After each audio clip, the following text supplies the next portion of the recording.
বাচ্চারা যখন হুটহাট করে কেক খেতে চায় তখন কিন্তু আসলে বানিয়ে দেওয়া পসিবল না, কারণ কেকটা তৈরি করতে অনেকটা সময় প্রয়োজন হয়, বেক করতে অনেক সময় লাগে।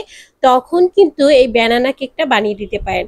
আর এটা তেলে ভেজে নেওয়ার কারণে খুব সহজেই তাড়াতাড়ি হয়ে যায়, আর এটা খেতে কিন্তু দারুণ মজা আর একদম সফট হয়ে থাকে। আর খুব সহজেই এটা তৈরি করা যায়। তো কিভাবে আজকে এই ব্যানানা কেকটা তৈরি করবেন, কি কি উপকরণ লেগেছে সব থাকছে আজকের রেসিপিতে। আর এটা দেখতে যতটা সুন্দর, খেতেও কিন্তু ততটা মজাদার। আর এটা খুবই সফট, মুখে দিতে একদম মিলিয়ে যাবে। আর বাচ্চারা কিন্তু এটা খুব বেশি পছন্দ করবে। বাচ্চাদের টিফিনে এটা বিশেষ করে দিতে পারেন, আর এটা কিন্তু সংরক্ষণ করেও রাখা যাবে। এটা মুচমুচে হয়ে থাকে, তারপরে সফট, ভিতরটা একটু দেখাচ্ছি কতটা সুন্দর হয়েছে। উপরেরটা ক্রিস্পি আর ভিতরে একদম সফট থাকে। কেকটা খেতে দারুণ মজা। তো কিভাবে আজকে ব্যানানা কেকটা তৈরি করেছি সেই রেসিপি আপনাদের সাথে শেয়ার করতে যাচ্ছি।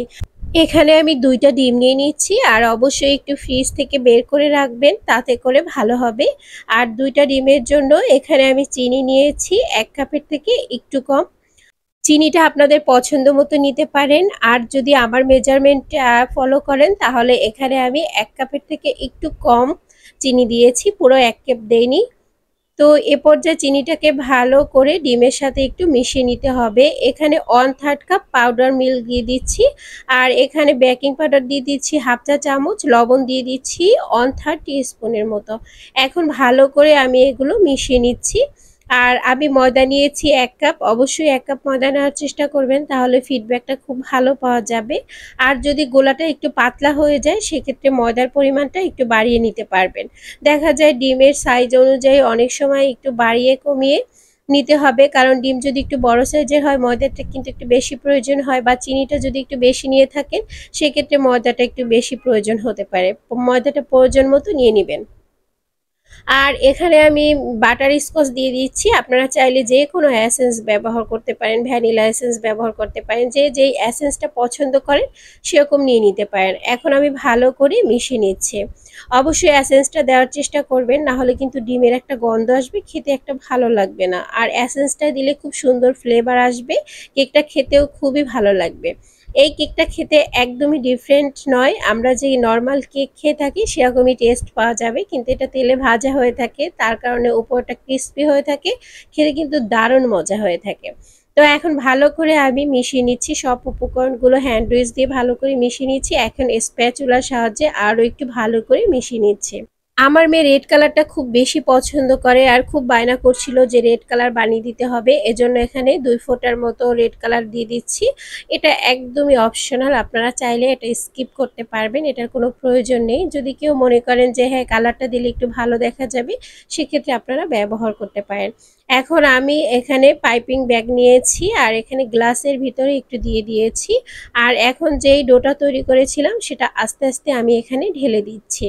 ডোটা কিভাবে একটু আঠালো তৈরি করতে হবে, একদম লিকুইড টাইপের করা যাবে না, তাহলে কিন্তু এটা চুলায় ভালোভাবে দেওয়া যাবে না তেলের ভিতরে, তখন কিন্তু গলে গলে যাবে, সেই দিকটা একটু খেয়াল রাখতে হবে। একটু আঠালো ভাব যেন থাকে।